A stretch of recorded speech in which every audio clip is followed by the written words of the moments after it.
Assalamualaikum warahmatullahi wabarakatuh. Pada kesempatan kali ini, saya akan lanjutkan bahasan mengenai momentum dan impuls. Ya. Jika pada video sebelumnya, pada pertemuan sebelumnya kita sudah bahas mengenai definisi momentum, kali ini kita akan lihat definisi impuls dan kaitannya dengan momentum. Nah, kita ingat bahwa hukum kedua Newton sebenarnya kan dikaitkan dengan laju perubahan momentum, ya. Jadi kalau kita kembali mengingat ini hukum kedua Newton dalam ungkapan momentum bahwa sigma F resultan gaya luar yang bekerja pada benda itu sama dengan laju perubahan momentum atau dp dt. Nah, dari ungkapan ini kita bisa dapatkan ungkapan diferensial dari momentum, ya. Jadi diferensial dari momentum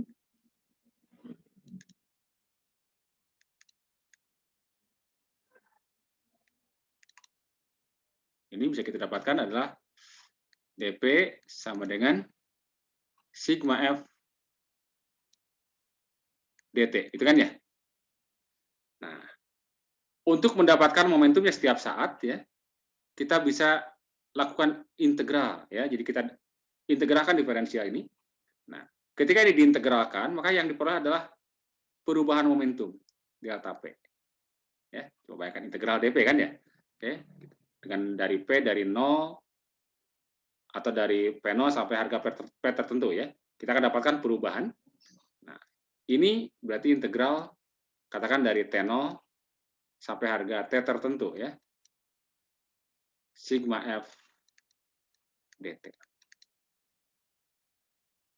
Ungkapan integral dari resultan gaya terhadap waktu ini kemudian didefinisikan sebagai impuls, ya.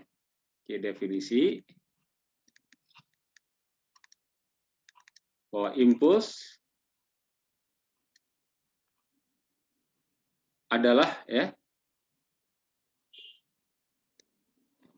integral dari resultan gaya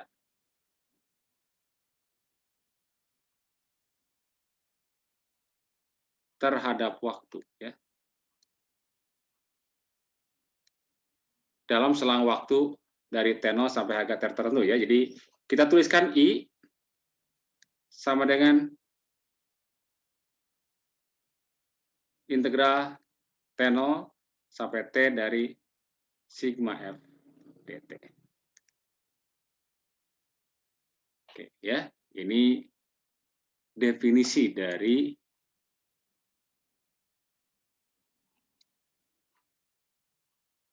impuls, ya. Ini definisinya, ya.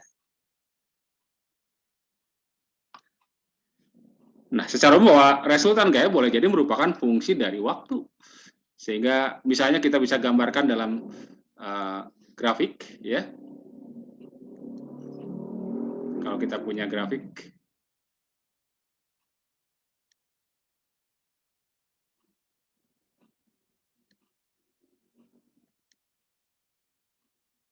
F sebagai fungsi dari waktu.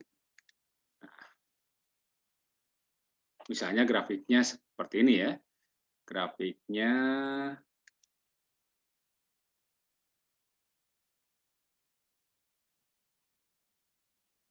kemarin dari T0 sampai harga T tertentu, ya. Nah, ingat bahwa tafsiran geometris dari integral ini kan, ya, dalam matematik itu adalah luas, ya. Luas dari apa namanya? Area ini nih, ya. Luas dari area di bawah kurva, ya. Di bawah kurva ini adalah kurva F sebagai fungsi dari waktu.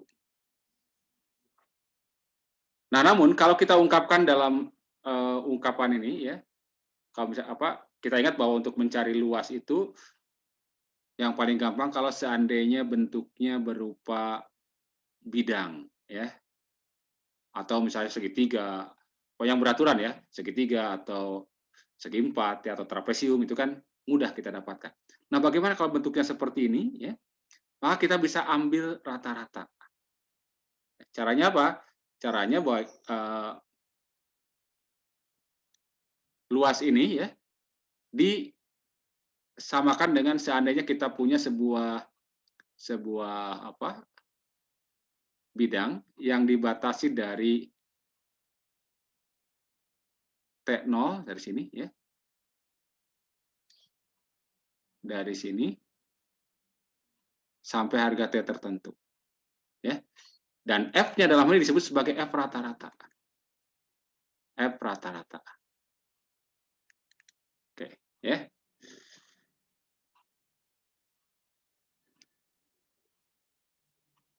Atau sigma F rata-rata lah gitu ya. Oke, ya, ini adalah sigma F ya. Sigma F rata-rata.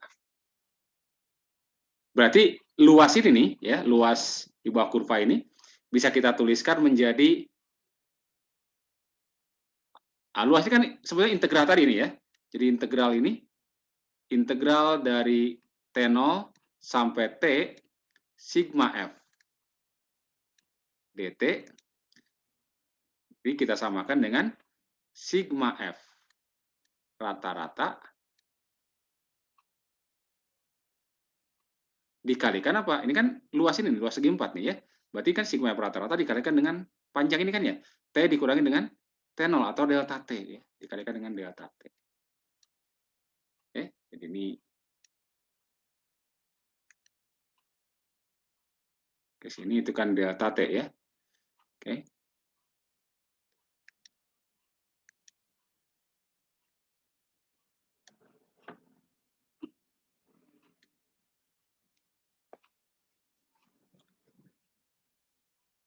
Sehingga dari ungkapan ini kita juga bisa nyatakan bahwa impuls adalah perkalian antara resultan gaya rata-rata dengan selang waktu gaya itu bekerja.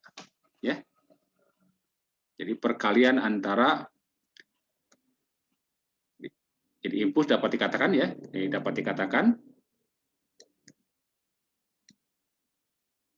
dikatakan bahwa impuls ya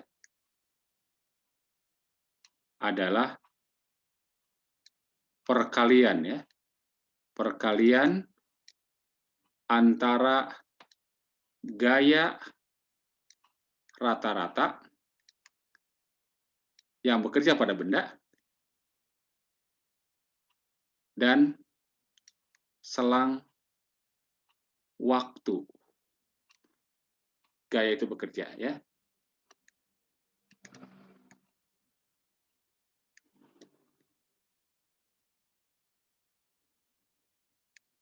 Oke. Jadi sigma F rata-rata dikalikan dengan delta T ya.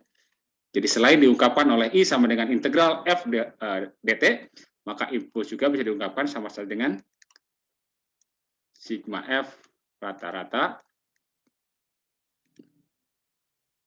dikalikan dengan selang waktu.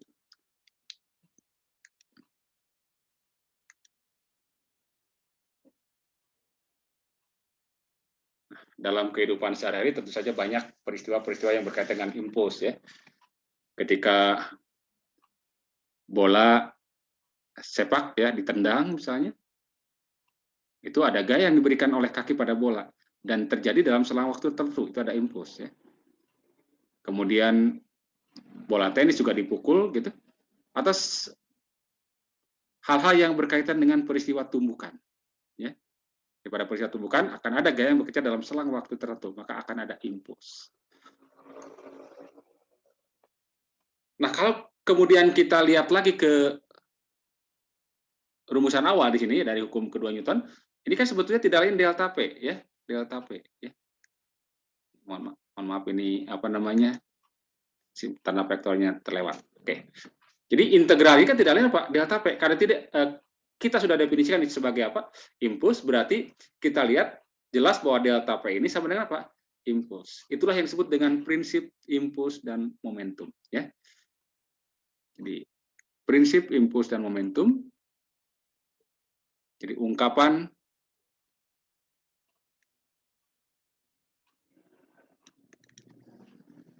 I sama dengan delta P disebut prinsip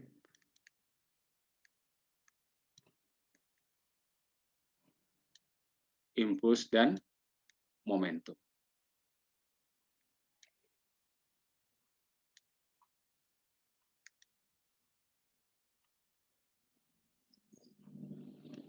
Jadi ungkapan ini sebenarnya menyatakan bahwa kalau kita memberikan impuls pada suatu benda, maka benda itu akan mengalami perubahan momentum. Bola ditendang, berarti diberi impuls. Bola dari keadaan diam, dia tidak punya momentum. Setelah ditendang, dia menjadi bergerak, berarti jadi punya momentum. Jadi impuls mengakibatkan perubahan momentum. Nah, ungkapan ini sebetulnya serupa dengan ungkapan usaha dan energi, ya. Jadi usaha yang dilakukan oleh satu gaya pada suatu benda kita sama dengan perubahan energinya, itu kan ya. Ingat W sama dengan delta K. Usaha total oleh gaya-gaya yang bekerja pada benda, perubahan energi kinetik.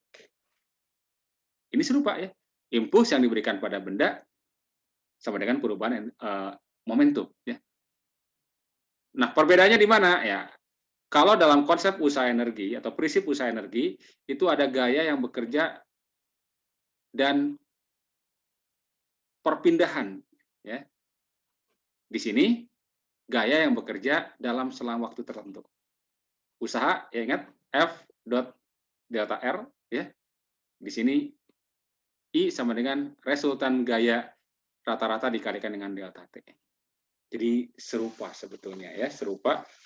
Itu saja untuk memecahkan persoalan yang biasanya terjadinya dalam waktu yang singkat ya, sehingga kita tidak bisa menyatakan perpindahannya. Oke, kita coba lihat contohnya sekarang ya.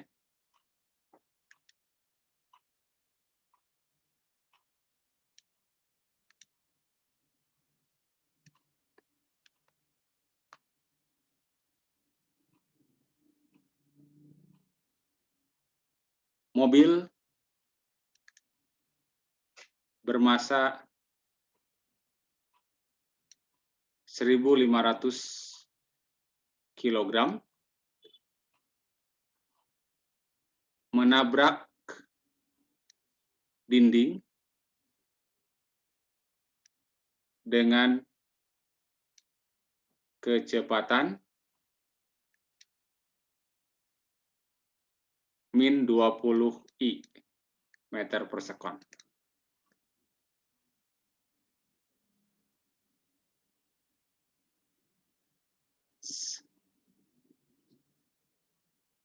Setelah tabrakan terjadi,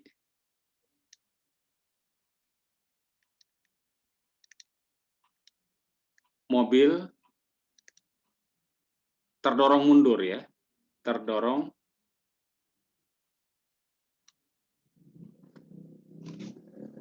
mundur. Artinya geraknya berlawanan dengan sebelumnya ya, dengan kecepatan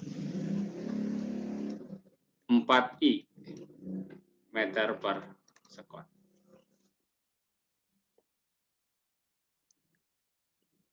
Jika peristiwanya terjadi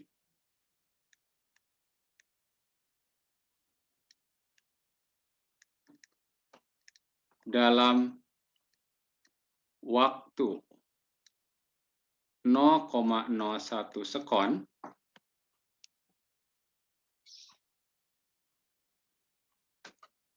berapakah gaya rata-rata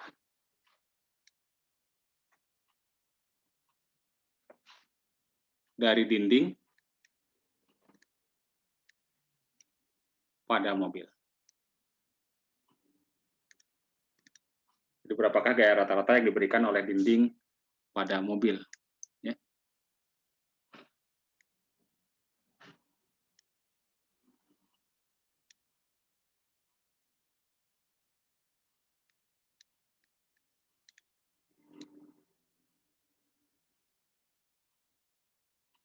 Jadi kita lihat dari sini ya.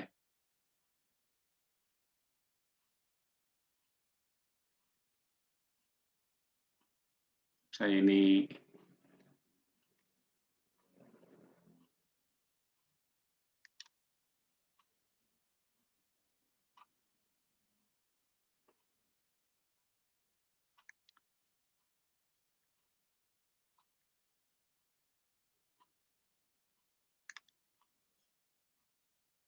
dinding, lalu ada mobil ya.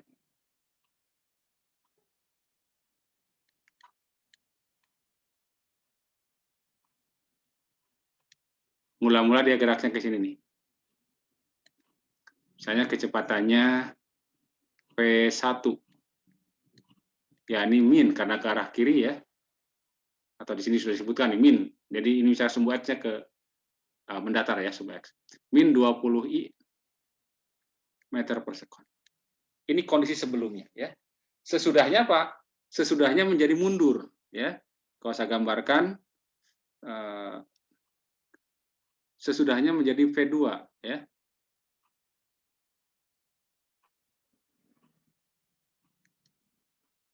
V2 menjadi karena mundur ini 4I ya.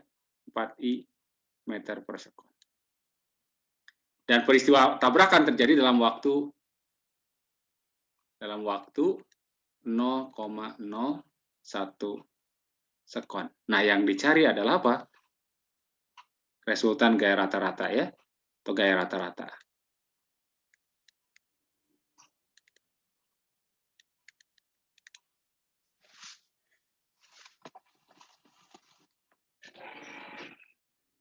Ya, tinggal kita bisa gunakan kan peristiwa tumbukan ya.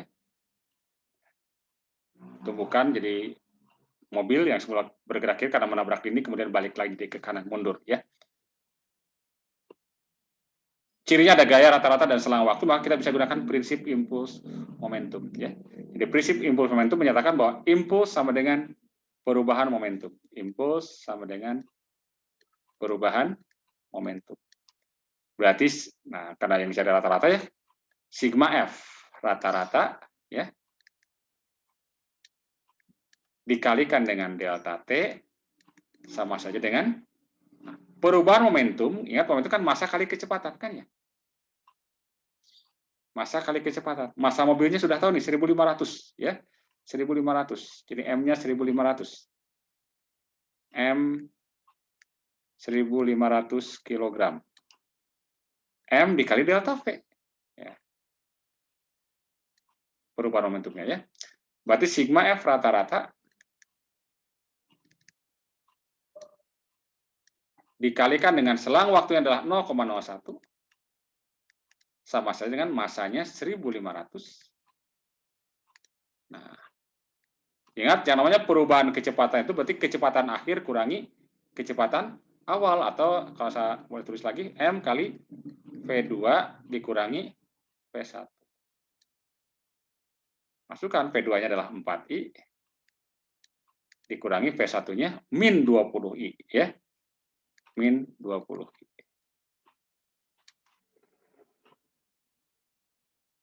Nah, berarti yang kanan kan kita dapatkan, kalau kita langsung dapatkan sigma F rata-ratanya ya. Sigma F rata-rata berarti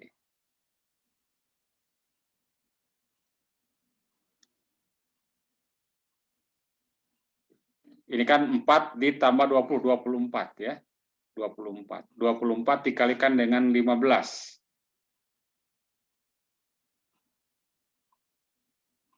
36 ya. 36. Ini kan 24 dikali 15. 360. 360 ribu berarti. Dibagi lagi dengan ini ya. Berarti 36. Boleh kita tulis begini ya. Oke. Kali 10 pangkat. Yang tadi 360.000. Berarti 3,6 kali pangkat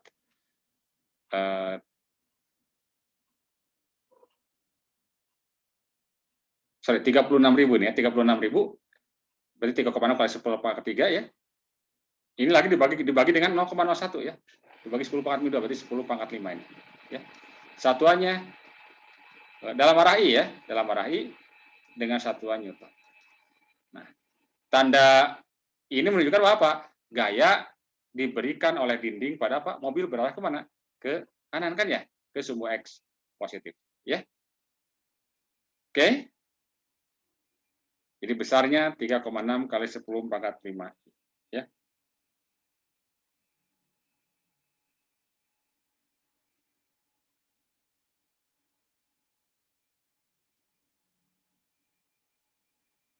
Tolong dicek lagi ya ininya, angkanya ya dicek.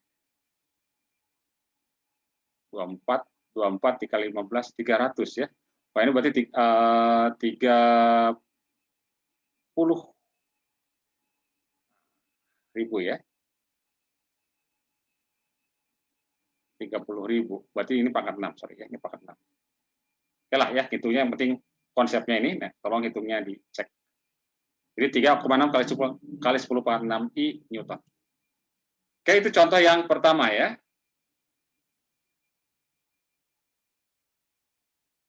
Kita lihat contoh yang kedua.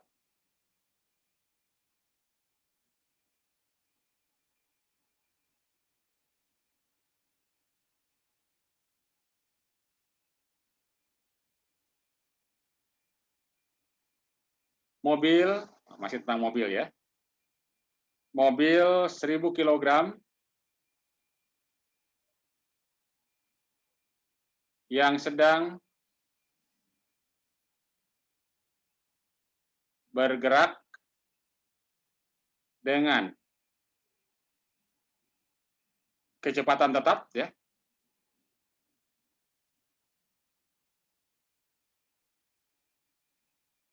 Tiba-tiba menabrak tumpukan karung pasir ya. Menabrak tumpukan karung pasir.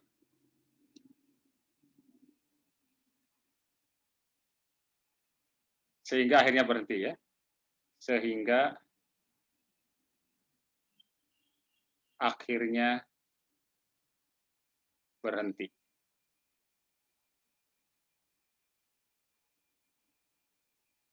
Perubahan besar gaya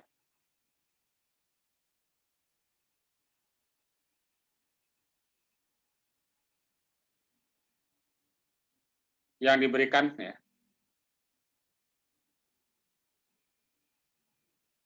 yang diberikan karung pasir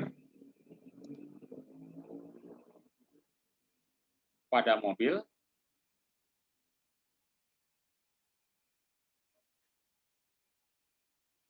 setiap saat diperlihatkan pada gambar. Oke, nanti kita gambarkan ya grafiknya ya. Pertanyaannya adalah berapakah ya? Berapakah besar kecepatan ya? Atau kelajuan ya? Ya boleh ya. Kelajuan mobil sebelum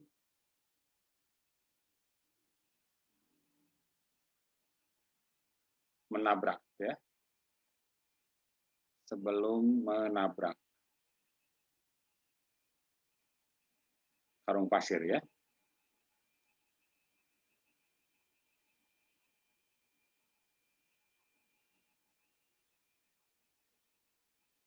Oke, grafiknya seperti ini.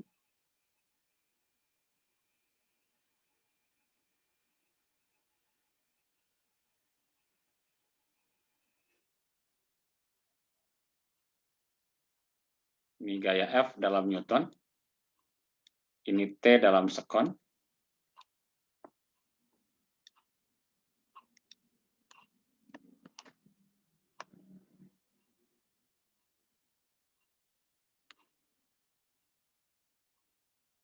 Seperti ini ya gambarnya. Di mana angka-angkanya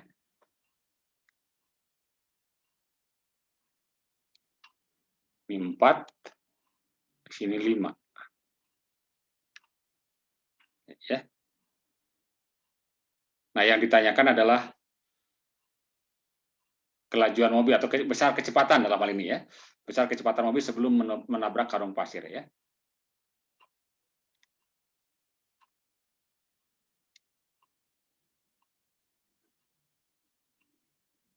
Jadi yang sudah kita ketahui,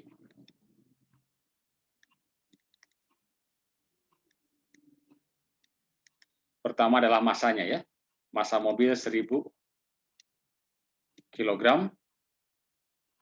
Kemudian udah itu aja ya. Berhenti ya, berhenti. Misalkan kalau berhenti berarti kecepatan akhirnya menjadi 0 ya. Nah, yang ditanyakan adalah kecepatan awalnya ya.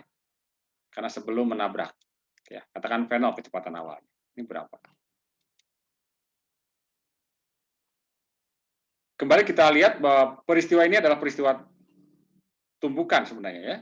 Jadi ada gaya yang bekerja dalam selang waktu tertentu, berarti ada impuls.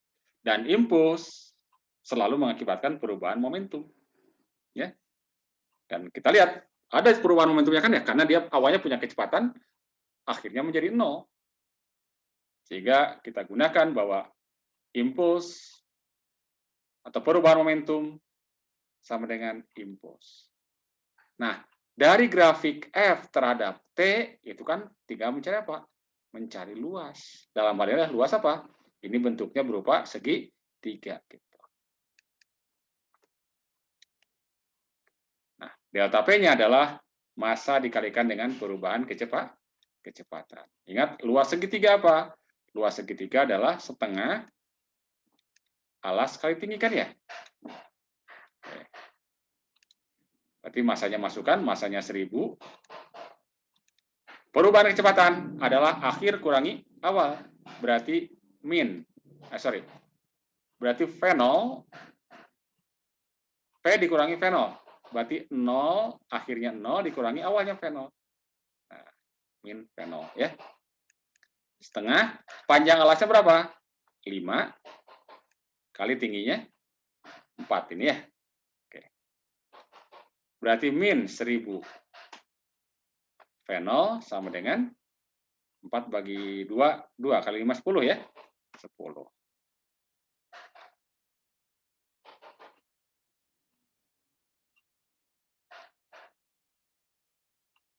Oke.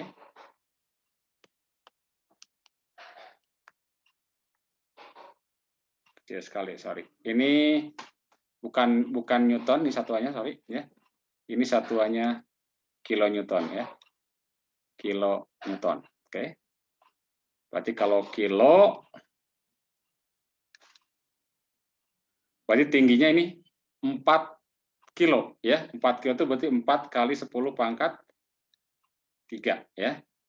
4 kali 10 pangkat 3. Berarti ini 10 kali 10 pangkat 3, berarti 10 pangkat 4.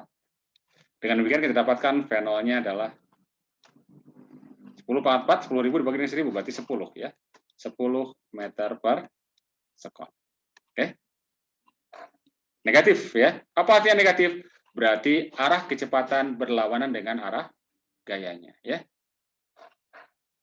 Jadi jelas kalau mobil sedang bergerak ke kanan, ditahan oleh karung pasir ya, maka berarti gaya dari karung pasir ke kiri. Jadi V0 itu hanya tanda negatif di sini hanya menunjukkan bahwa arah kecepatan mobil dengan arah gayanya berlawanan. Baik. Sementara sampai di sini saja dahulu. Terima kasih. Assalamualaikum warahmatullahi wabarakatuh.